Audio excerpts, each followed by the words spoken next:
Yo, ndili ku Bingu International Stadium. Ya ku China, of course. Let me show you pamaloba mene pamakhalira anzatu. Just showing you anzatu how they take care of their spaces. So this is the whole stadium, the main stadium yatu. It's very big, as you can see.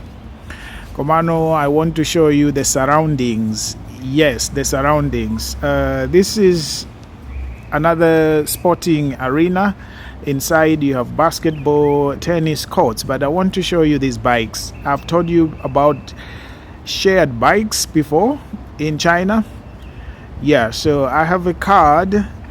Yomwe magwiritsa ntchito ngati ma foreigners aini ake ma China, they just use their phones chifukwa mafoni awo amakhala ndi ma ID, koma ife chifukwa tilibe ma ID timagwiritsa ntchito passport ndi timakapangisa makhadi. So you just swipe pamenepa njinga ibasi pangika unlock uitenga. Yet we also have njinga zomwe zili motorized. Izizi ndi za moto. Umabalasa kumaso zimakhalaso za moto zoyenda zokha. So these ones you need to have a helmet. Muona kuti njinga ina iliyonse imakhala ndi helmet. Komano, the popular ones are the bicycles because it's cool for kids to ride bicycles. Ndi umatha kubwera kunoko basi kumangoza kwera njinga. Yet kutengana kubwera basi umaza kwera njinga around this place bwino. And it's technically for free. Chifukwa ukapanga ride less than 30 minutes kuipanga return is for free. Only when you exceed 30 minutes ndamayamba kukudula very minimal amounts. Mwina ngati ma 1 kwacha ma 10 kwacha like that. Yet so it's very popular all around Chinese cities. Now walk with me. I want to show you what kids do here. Kunoko lero limonga Sunday masana.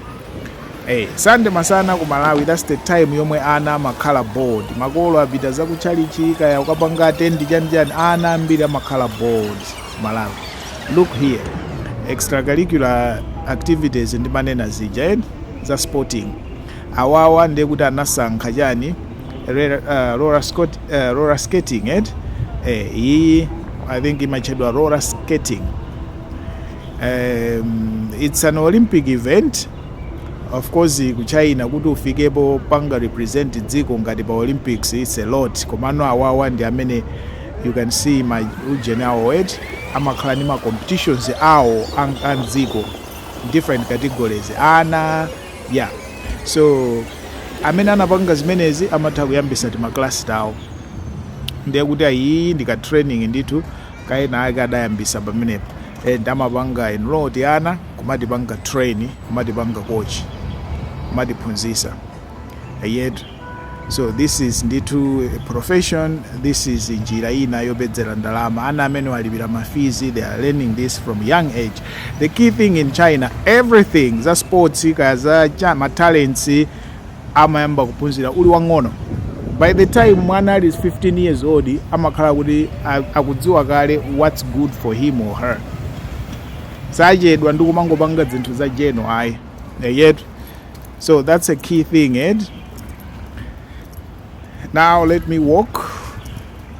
There is a bar, a coffee bar behind the stadium where I like to hang out. You see mitengo imene aipangira. Very beautiful amwene. Nice things. Yeah, the bar is just behind there. Let's go. I show you. Kumene nthawi zina ndimatha kumwako coffee. So look at this name, Yorkland Road. Just behind the stadium on the other side. This is the place that I like to hang out. It's called Probably Coffee Bar Mixology. They also play music in it. Nabangapo posti a video somebody playing music. I was inside. Yeah, if I have a date, I like to come here. It's quiet and really very nice. Hi. Yeah. Basi, I just wanted to show you this on a Sunday afternoon. Ineyo kufewetsakai kungoenda. Yet, are these real roses? Let's see. No, they are not. They are not. Beautiful.